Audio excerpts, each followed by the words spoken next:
सुप्रभात प्यारे बच्चों, कैसे हैं सब बच्चे? अच्छे हैं बच्चों।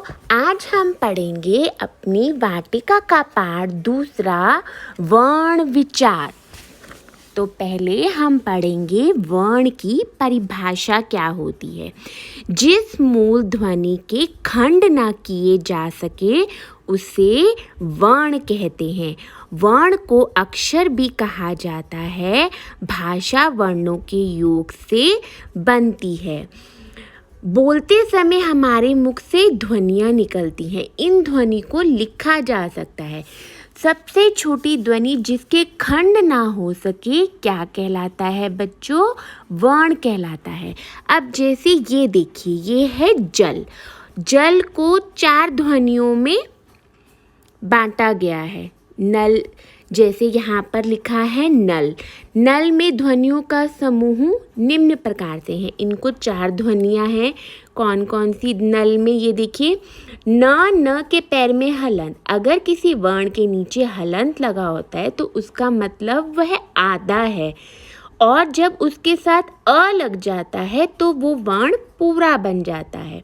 तो न के पैर में हलन जमा अ, तो ये इसके साथ अ लग गया तो ये बन गया पूरा न। फिर जमा ल के पैर में हलन जमा अ, तो ल भी आधा है और उसके साथ अ लग गया तो क्या बन गया?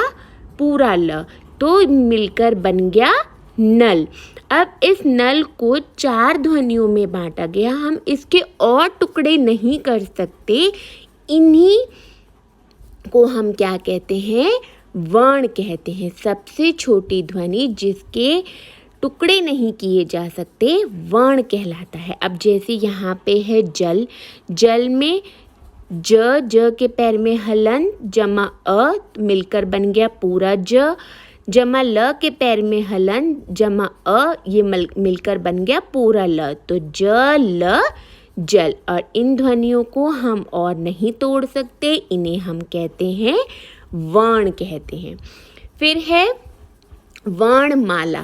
किसी भाषा के समस्त वर्णों के क्रमबद्ध समूह को वर्णमाला कहते हैं।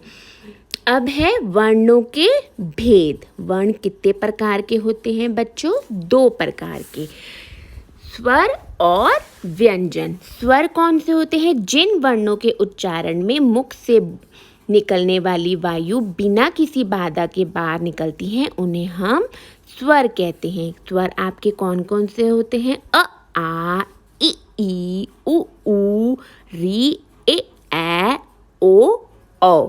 इन्हें जो है बिना किसी बाधा के हम बोल सकते हैं। मुख से जो निकलने वाली वायु है बिना किसी बाधा के हमारे बाहर निकलती है, तो इन्हें हम क्या कहते हैं? स्वर। और ये स्वर आपके कितने होते हैं बच्चों? 11। उसके बाद है आपके व्यंजन। व्यंजन कौन से होते हैं? जो वर्ण स्वर ध्वनि की सहायता से बोले जाते हैं। जो वर्ण स्वरों की सहायता से बोले जाते हैं उन्हें हम कहते हैं व्यंजन। व्यंजन कौन से होते हैं आपके? क, ख, ग, घ, ड़, च, छ, ये सारे आपके क्या हैं? व्यंजन। और ये व्यंजन कितने होते हैं आपके? 33। तो पूरी हिंदी भाषा में हमारे कितने वर्ण होते हैं? 44। 11 स्वर और 33 व्यंजन। दोनों को मिलाकर कितने वर्ण होते हैं? 44। फिर है हमारे संयुक्त व्यंजन। संयुक्त व्यंजन कौन से होते हैं बच्चों? श, त्र, ज्ञ, श्र। ये 4 जो है हमारे संयुक्त व्यंजन हैं। जैसे श किससे मिलकर बनता है? क के पैर में हलन जमा श षटकोण वाला। तो इसका जैसे आपका उदाहरण है कक्ष, पक्ष, क्षमा।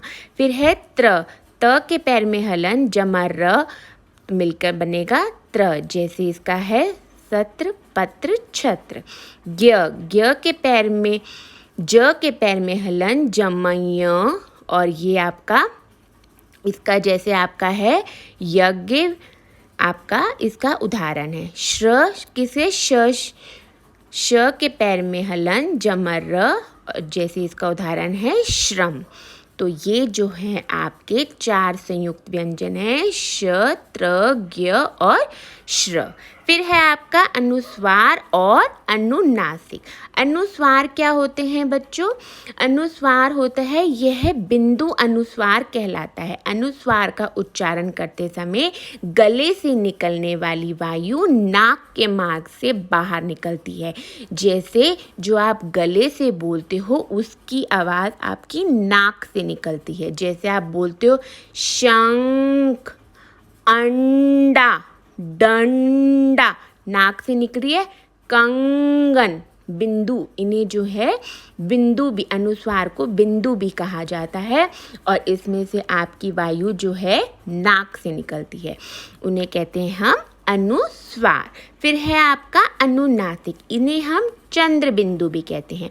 और अनुनासिक में आपका गले से निकलने वाली वायु नाक और मुख द्वारा दोनों से निकलती है। नाक से भी निकलती है और मुख से भी निकलती है। जैसे ऊंट, मुंह, पूंछ, सांड, बांस, गले से और नाक से दोनों से निकल रही है। अनुनासिक में चंद्र बिंदु है और अनुस्वार में आपकी खाली नाक से निकलती, और वो क्या है? आपका बिंदु है। तो बच्चों, ये था पाठ आपका वर्ण का। आप इस पाठ को पढ़िए और इसका अभ्यास आप अपनी पुस्तक में भी करिए, कार्य पुस्तिका में भी करिए। धन्यवाद।